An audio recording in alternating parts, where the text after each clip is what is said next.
2020 ఆడుతున్నాము. ఇప్పుడు ఉన్న దాంట్లో hit out or get out తప్ప ఇవన్నీ లెక్కలు వేసినట్టు ఏడుంది దేవేందర్ అన్న.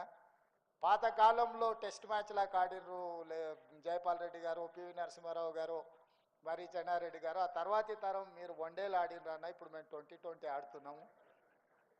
కాబట్టి ఈ విషయాలు ఇప్పుడు ఇంకా అంటే అంతేనా అమ్మ, ఇట్లయితే ఎట్లమ్మా మీరందరూ ఆ చట్టసభలు అంటే ఎవరైనా అబద్ధం చెప్తే కూడా ఆయనకు ఆశ్చర్యం. చట్టసభలలో అరే అమ్మ హౌస్లోకి ఇంత అబద్ధం మాట్లాడతాడు ఏందే, బయట ఏమైనా మాట్లాడిండంటే అర్థం ఉంది కాదని. అంటే ఆ సభత గౌరవించేవాళ్ళు.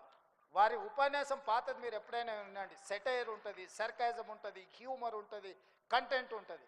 కానీ ఈరోజు చట్టసభలలో మాట్లాడేటోళ్ళని చూడండి, ఎన్ని తిట్లు తీటినో, ఎంత సెటాగా తీటినో, ఎంత ఎదురుగున్నోళ్ళని అవమానించే విధంగా, కించపరిచే విధంగా మాట్లాడినో అనే పోటీ జరుగుతుంది. ఇది తెలంగాణ సమాజానికి మంచిది కాదు. మీరు అనుకోవచ్చు అన్న బాగానే చెప్తున్నాను కానీ మరి నీ సంగతి ఏందని.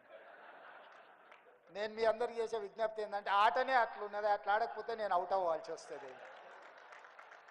అట్లాంటి ఆట మేము ఇష్టం ఉండి ఆడడం లేదు. నాకు చాలా ఏళ్ళు కలిసి పనిచేసిన అనుభవం పెద్దలు దత్తాత్రేయ గారితో, లక్ష్మణన్నతో కలిసి పెరిగి, అంటే వాళ్ళ ముందర పెరుగుకుంటూ వచ్చినాం. దేవేందర్ గౌడ్ గారితో కలిసి పనిచేసినాం.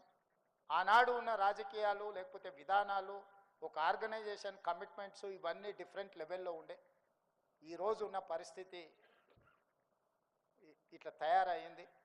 కాకపోతే నేను ఈ కాంపిటీషన్లో ఉండాలనుకుంటున్నా, గెలవాలనుకుంటున్నా. కాబట్టి కొన్ని నాకు ఇష్టం లేకపోయినా కష్టంగా అనిపించింది. ఎందుకంటే నా పాత 2009 నుంచి 14 అసెంబ్లీలో స్పీచెస్ చూడండి.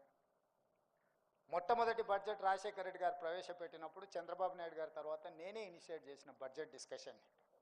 92 మంది ఎమ్మెల్యేలు, 5-6 సార్లు ఎమ్మెల్యేలు గెలిచిన వాళ్ళు ఉంటే కూడా ఫస్ట్ టైం ఎమ్మెల్యేగా నేను బడ్జెట్ డిస్కషన్ని ఇనిషియేట్ చేసి చాలా అంశాల మీద రాజశేఖర రెడ్డి గారు లేచి చెప్పుకోలేని పరిస్థితి, చాలాసార్లు లేచి రిప్లై చేయాల్సిన పరిస్థితి కల్పించిన. అంటే అంశాలను అన్నింటిని కూడా చేసి ప్రాంతానికి కానీ లేకపోతే ప్రజలకు కానీ జరిగిన నష్టాల మీద విశ్లేషణ చేసుకుంటూ మాట్లాడిన మొదటిసారి ఎమ్మెల్సీ అయినప్పుడు చుక్కా రామయ్య గారితో, ప్రొఫెసర్ నాగేశ్వర్ గారితో, అట్లాంటి వాళ్ళతో కలిసి పనిచేసి చదివి అవగాహనతో మాట్లాడాలనుకున్న వాళ్ళతో కలిసి పనిచేసింది. పోను పోను పోను పోను అది ఎట్లా తయారైంది అంటే ఇప్పుడు ఉన్నట్టుగా తయారైంది. ఇప్పుడు ఎట్లుంది అనేది నాకంటే మీకు అందరికీ ఎక్కువ తెలుసు.